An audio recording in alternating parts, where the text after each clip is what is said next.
جو لوگ نماز کی حالت میں ناف کے نیچے ہاتھ باندھنے کے قائل ہیں وہ کچھ دلائل دیتے ہیں۔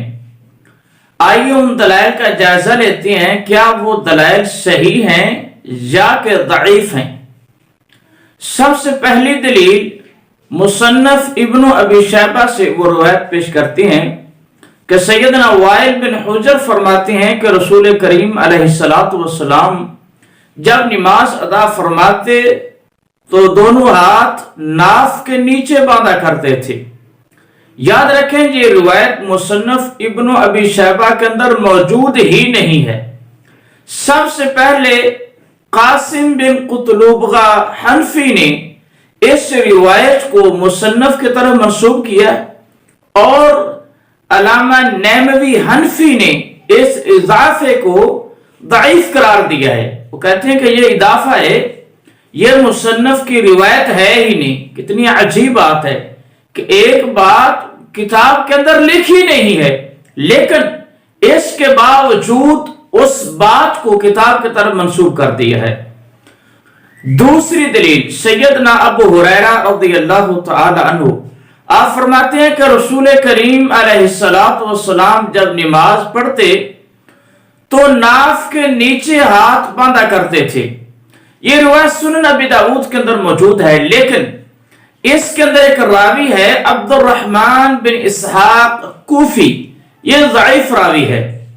تیسری دلیل سیدنا علی المرتضی رضی اللہ تعالی عنہ سے روایت ہے، سنن ابی داؤد کے اندر موجود ہے کہ پیارے حبیب علیہ السلام جب نماز ادا فرماتے تو ناف کے نیچے ہاتھ باندھا کرتے تھے۔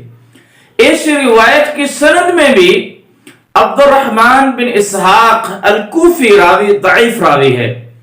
چوتھی دلیل سیدنا علی المرتضی رضی اللہ تعالی عنہ سے مروی ایک اثر فَصَلِّ لِرَبِّكَ وَانْحَرْ، قرآن مجید کی اس آیت کے تفسیر میں یہ اثر مروی ہے لیکن افسوس یہ ہے کہ یہ اثر بھی سند کے اعتبار سے پایا ثبوت کو نہیں پہنچتا بلکہ ضعیف اثر ہے۔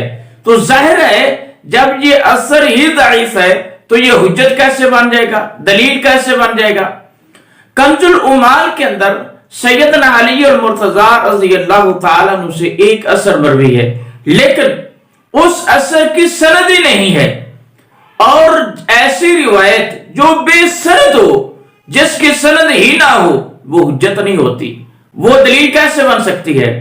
صحیح مسلم کے اندر امام مسلم رحمہ اللہ نے عبداللہ بن مبارک کا ایک قول نقل کیا ہے، الاسناد من الدین، کہ سند یہ دین کا حصہ ہے، لولا الاسناد لقال من شاء ما شاء، کہ اگر سند نہ ہوتی تو پھر جس کے دل میں جو آتا وہی کہہ دیتا، یعنی کسی چیز کو قبول کرنے کے لیے سند کا وجود ضروری ہے، اگر سند نہیں ہے تو اس چیز کو قبول نہیں کیا جا سکتا۔